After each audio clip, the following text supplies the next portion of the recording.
Você agora conversando com a gente, não dá para ter uma conversa desse nível na política? Eu não queria abrir isso assim para tanta gente, mas... Existe um preço muito alto entrar na política. Ou foi à medida, você foi ganhando essa consciência? Ele é empresário, investidor no mercado imobiliário e mercado digital. Autor best-seller e influenciador digital. Ultraman e Iron Man. E também candidato à Prefeitura de São Paulo. Ele é Pablo Marçal. Você acresceu em seu patrimônio aproximadamente 4 vezes o salário de prefeito num único por dia. Por que você quer ser prefeito, se você já ganha 4 vezes por dia o que um prefeito ganha? Prefeito, a candidata a prefeito de São Paulo. E esse papo, gente, vai ser dividido em 3 fases. Até anotei aqui. Primeiro, Pablo, eu quero trazer muito a tua vida como empresário. Sim. Sabe? Como que você chegou até antes dessa nova fase? Fala um pouco da tua família, que eu sei que pra você é algo divino, muito importante. E a tua nova fase, que é a política. Então a gente vai dividir nessas 3 fases. Eu acho que também é importante falar, assim como o Pablo tá batendo um papo aqui com a gente, eu acho que, né, Flávio, se qualquer outro, às vezes, candidato quiser vir bater um papo como você fez isso, um papo legal, um papo sempre inteligente, tentando extrair o melhor para as pessoas, eu acho que você fique super à vontade, que obviamente convidarei o meu conselheiro para assuntos extraordinários, mas receberemos com o maior prazer do mundo. Sim, também, é só a assessoria do candidato, que também queira esse espaço, entrar em contato e solicitar que será atendido. Isso aí. Vamos lá, vamos pro papo? Bora. Bora. Primeiro, como é que você tá? Eu tô ótimo. Tá bem? Acho Dormindo que quantas horas por noite? essa é a fazer a pergunta. 7h30 todos os dias. Tá dormindo bem. Desde quando eu mudei meu shape, eu levo a sério esse negócio de dormir. Eu construí tudo que eu construí sem dormir, né? Ah, Dormia 3, 4 horas por dia. É um dos maiores arrependimentos que eu tenho na minha vida. Essa noite especificamente, de ontem pra hoje, eu tava em Barretos, né? uhum. Não consegui dormir no horário, mas eu cheguei e cumpri o horário. Não vou brincar com esse negócio mais de sono, porque um sono perdido hoje, ele não recupera nunca mais. Você nunca mais vai retomar ele. Você vai perder o outro dia, vai perder o desfrute, vai perder o relacionamento com as pessoas, falando que tá recuperando o sono que você perdeu. Exato. Porque o único tempo que você tem é o agora, né? A gente olhando no Cronos, a gente vê o passado, o presente e o futuro, mas o único tempo que a gente tem é o agora. Eu gosto de perguntar para as pessoas assim, Flávio, você planta agora para colher? Aí todo mundo responde, amanhã. Amanhã ninguém nunca colheu, cara, é sempre no agora. Então você sempre está produzindo, desfrutando ou transbordando no agora. E muita gente está perdendo o agora, pondo expectativa total no amanhã, que não vai vir nunca, ou arrasado com alguma merda que fez na vida, ou a glória que ele teve no passado ele não tem mais. E a pessoa deixa de viver no agora. Acho que uma das coisas mais extraordinárias num ser humano é saber usufruir, desfrutar, governar, viver no agora. Então eu tô bem pra caramba, cara. E nesse agora, você está com um ritmo de campanha que não deve Sim. ser um ritmo simples, né? Quantas horas por dia você dedica à sua campanha? Full time. O tempo de dormir está sendo cumprido, mas a fase é mais estratégica agora. Eu não preguei um adesivo em carro nenhum ainda, mas eu sou o cara que tem 3,5 bilhões de marcações numa plataforma chamada TikTok. Eu que não uso o TikTok tem 3 bilhões de marcações. Eu vou na favela aqui em São Paulo, algumas pessoas não me chamam pelo nome, falam assim, é o cara do Quai. Eu nunca vi esse aplicativo na minha vida. Eu também sou ou número 2 no Quai de cortes. Uhum. Facebook eu também não tenho aplicativo e não uso. Não é tão poderoso assim igual nas outras contas. No Instagram eu chego a ter no mês 56 milhões de contas únicas acompanhando o que eu faço. É um absurdo. É 1/3 do Brasil com o celular na mão, pra você ter uma ideia. De onde você acha que vem essa explosão assim de engajamento? Múltiplos assuntos.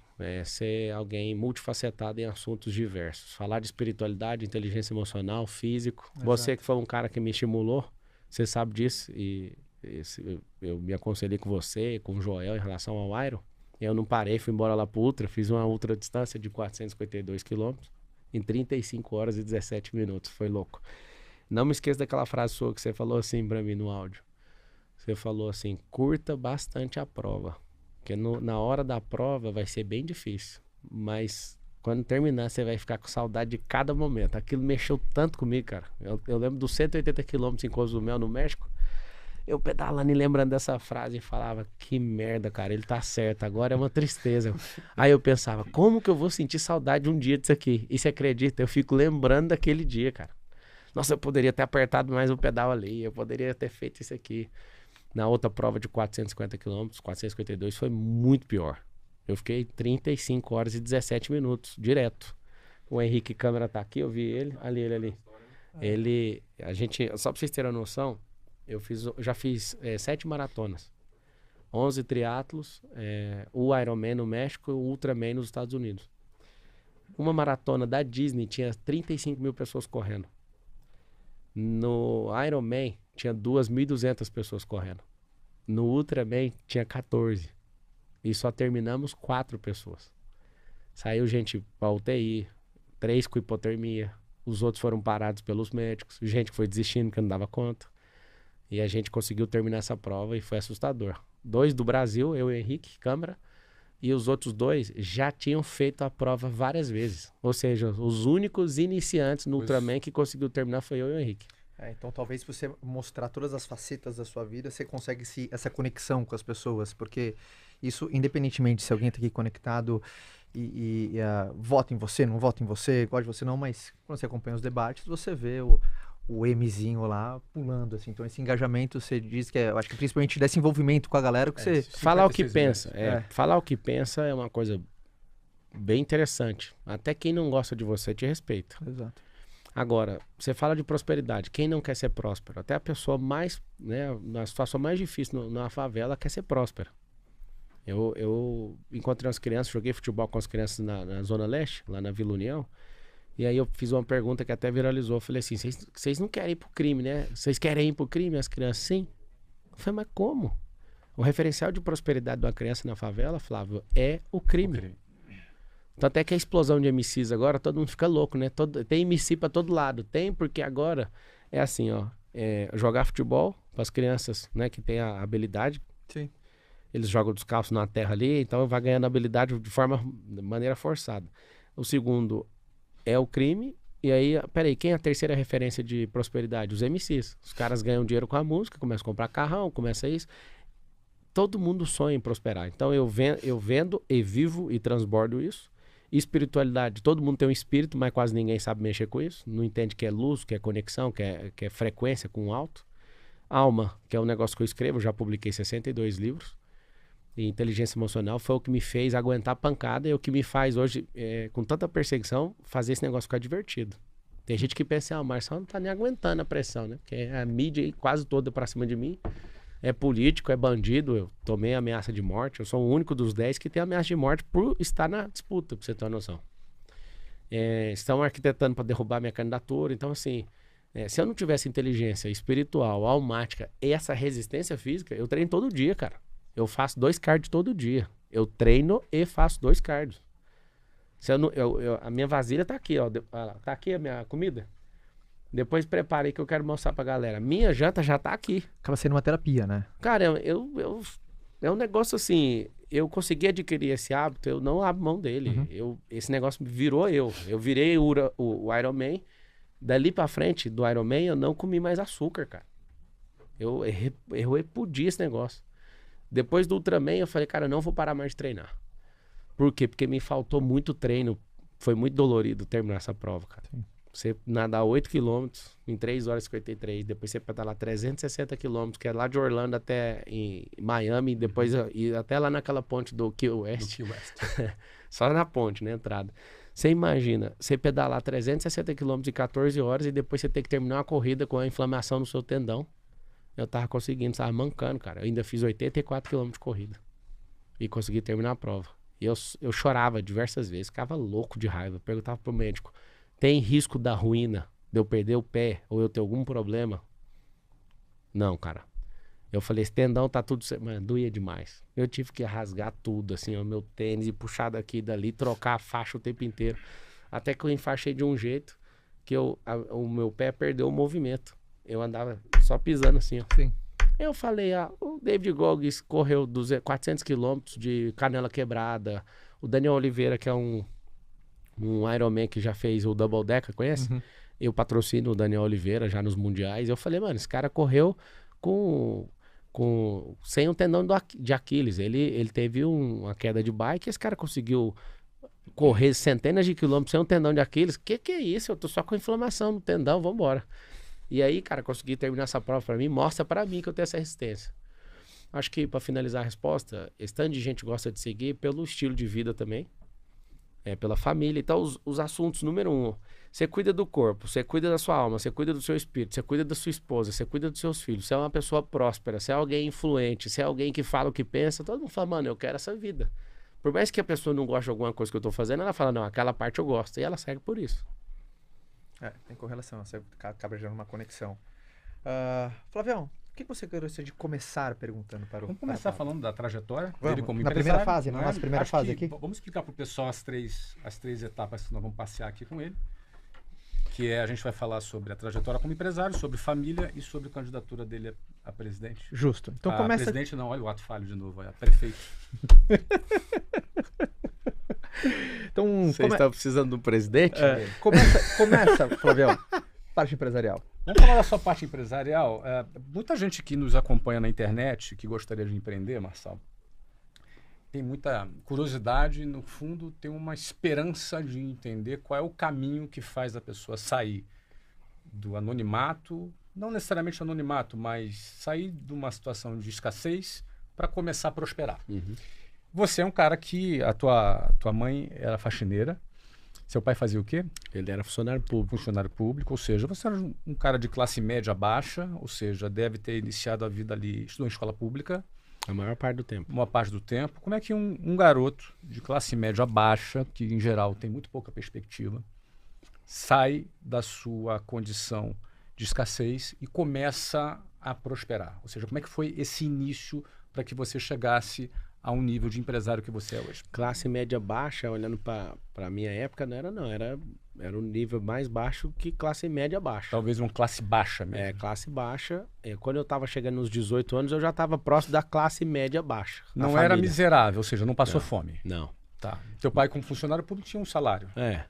E assim, meu pai, ele tinha um salário, mas a gente tinha uma vida muito difícil no começo. Então, quando eu estava ali com uns 16 para 18 anos com a família, porque eu casei aos 21, a gente tava na classe média baixa, né? Tendo carro, tendo isso e aquilo. O que acontece? Eu fui programado para ser um funcionário público, para ter estabilidade e tudo. E os lugares que eu fui foram mudando a minha mente, mudando o meu comportamento, mudando os meus hábitos. Por isso que eu ensino para todo mundo que a pessoa deve estar inscrita sempre num novo desafio. Uhum. A política para mim é um desafio. Eu vou vencer esse desafio. Inclusive, eu estou na minha terceira eleição, nunca perdi nenhuma. Olha que curioso. Uhum. A de presidente que eu fiz em 2022 foi cancelada. Foi cancelada, a outra eu virei no mesmo dia para deputado federal. Foi fui cancelado. eleito primeiro, foi eleito, depois tomaram. Sim. E eu vou ganhar essa. E assim, é arrogante demais. Não é, cara. É porque todo resultado depende do campo de energia. E depois, né, outros assuntos que eu nem gosto de ficar usando esse nome, porque um monte de gente entende errado. Mas depois que eu entendi física quântica, depois que eu aprendi em profundidade a tratar meu cérebro e com PNL e tudo, não tem como não fazer alguma coisa. Não tem como não chegar no resultado. É impossível para mim. Eu sei que existe um campo, existe uma onda. Eu preciso fazer essa onda entrar numa vibração e fazer pessoas entrarem nessa vibração. Eu preciso de 3 milhões de pessoas vibrando nessa onda. Vou falar de política depois, né? O que acontece? No lugar que eu tava, eu ensino isso aqui para todo mundo. Ó. Novos lugares, novas pessoas. Novos lugares, novas pessoas, novas ideias, novas ações e novos resultados. Uhum. Esse aqui é muito simples. Se a pessoa continuar, você pegava um ônibus lá no Rio de Janeiro, continuar nesse mesmo ambiente, ou seja, não acessar um lugar novo, lá vai ter as mesmas pessoas, lá vai ter as mesmas ideias, repetições de ações e resultados iguais ou piores, porque a tendência do resultado é piorar. É vir um ciclo. Sim. Porque o mundo tá rodando, né, a 1.675 km por hora. Tá tudo mudando de estação, as coisas estão indo, você tá repetindo um comportamento. Vou dar um exemplo. Por que tem a tendência a piorar? Se você tá no verão, tendo comportamento de verão, aí você vai pro inverno com comportamento de verão, a tendência é dar errado o resultado. Uhum. Então a gente tem que ter um comportamento já estudando a próxima estação, tendo estratégia. Se a pessoa repete, a tendência é sempre piorar o resultado. Então assim, e somado ao desânimo, a falta de resultado, vai dar menos resultado ainda. Uhum. A tendência é sempre piorar. o que eu falo para vocês que mudou a minha realidade, primeiro foi a minha conversão ao evangelho. Com 9 anos de idade eu comecei a trabalhar porque meu pai, ele era bem, eu vou usar o nome ignorante, mas não é ignorante, é alguém muito... Ignorante é falta de saber, ele é muito sabido. Mas ele era muito duro comigo, vou usar a expressão certa. Tá bom, duro. Pai, eu quero comprar um Tamagotchi. Aí meu pai falou assim, vai você trabalhar e comprar. Eu lembro de falar assim pra ele com 9 anos. Eu falei, eu tenho 9 anos. Tamagotchi era o... Aquele bonequinho japonês o bichinho que você virtual? ficava dando comidinha, senão ele morria.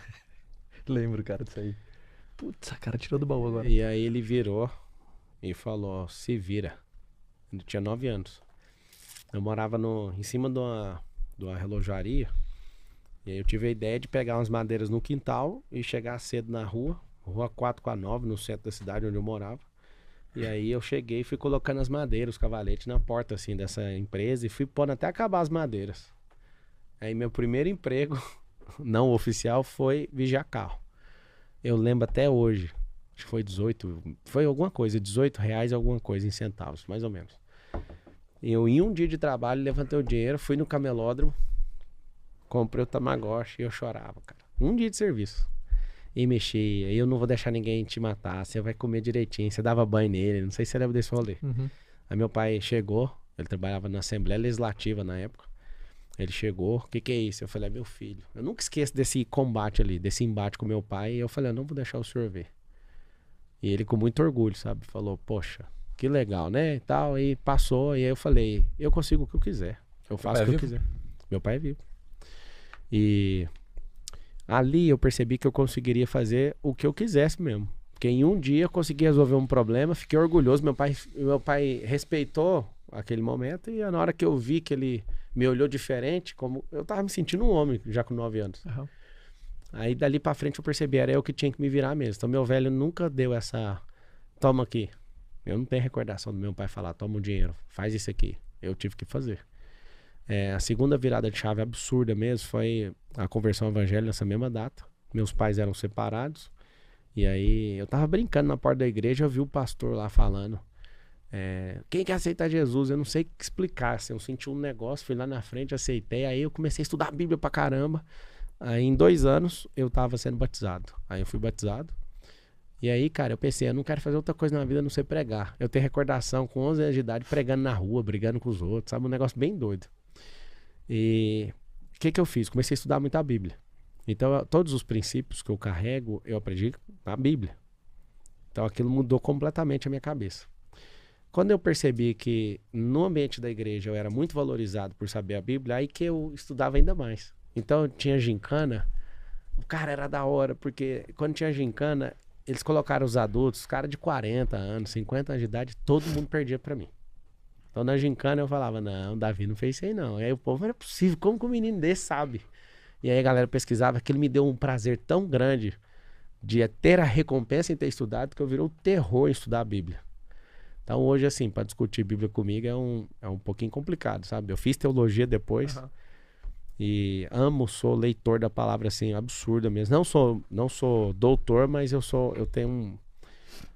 eu sinto, né, que eu tenho um dom, assim, de mestre da palavra, de articular e, né, de ter uma interpretação, uma conexão bem forte com a palavra, desde pequeno. E aí, quando eu percebi que eu era valorizado no ambiente de igreja por saber a Bíblia e combater a galera que não estuda, porque geralmente o cristão, ele não lê a Bíblia, né, ele tem esse problema. Ele ouve a fé cristã, a maior parte dela, no mundo inteiro, é pelo ouvir a pregação do outro, ouvir na música. Tem gente que tem fé pela letra da música, pra você ter uma noção. E não é ruim, não. Só não é consistente. O cristão tem que amar a palavra. Aí eu tava no ambiente empresarial, com 16 anos de idade. Foi quando entrou a Brasil Telecom na sua vida? Não. Eu era operador de áudio primeiro. Minha carteira de trabalho, 1º de maio, foi assinado, no Dia do Trabalhador, em 2003. Eu fiquei 13 anos dentro do regime de CLT. Não sei explicar até hoje por que eu levei 13 anos para sair disso. Mas foi isso, né? De 2003 a 2016 é a minha entrada, dia 1º de maio de 2003. Você saiu da CLT com qual idade? Foi em 2016. Deixa eu ver. 2016, eu sou de 87. 29. 2016, cara. Levou tempo, 13 anos. Levou, e até hoje eu não sei explicar por que eu fiz isso. Por que que demorou tanto? Você ficou lá como operador de call center, aí foi Então, crescendo. não, primeiro eu era Você operador de cresceu ali áudio. dentro. De áudio, né? Primeiro eu era operador de áudio. Aí depois de operar áudio, eu fui atendente de call center. Antes de ser atendente de call center, eu entrei em 2005 no call center. No final do ano, eu consertava computadores e acabei levando um processo criminal por fazer isso. Eu consertei computador para um cara que inclusive era líder da igreja, onde eu frequentava, ganhava R$350. Trabalhei algumas semanas para esse cara e tomei um processo criminal de 13 anos. Ao mesmo tempo de CLT, ó. Repete o 13 anos. Fiquei 13 anos sendo processado criminalmente por isso. E esse processo foi bom para mim, eu vou te falar por quê. Porque eu tenho repulsa de injustiça. No começo eu tinha uma vergonha absurda disso. E... Tipo, quando alguém tocava nesse assunto, você Não, ficava ninguém bravo. tocava. Ninguém tocava. Eu deixava um negócio assim, eu não queria abrir esse assunto. Aí Sim. chegou um dia... Você ficava tão chateado e você... Não é que eu ficava chateado. É assim, ó, quando aconteceu, eu cheguei na faculdade e contei pra todo mundo. Tinha 70 alunos, ninguém deu moral, aquilo ali, beleza. Aí um senhor que tava sentado do meu lado falou, ó, as pessoas vão te desvalorizar por isso. Não fica falando disso pra ninguém, não. Eu falei, mas por quê?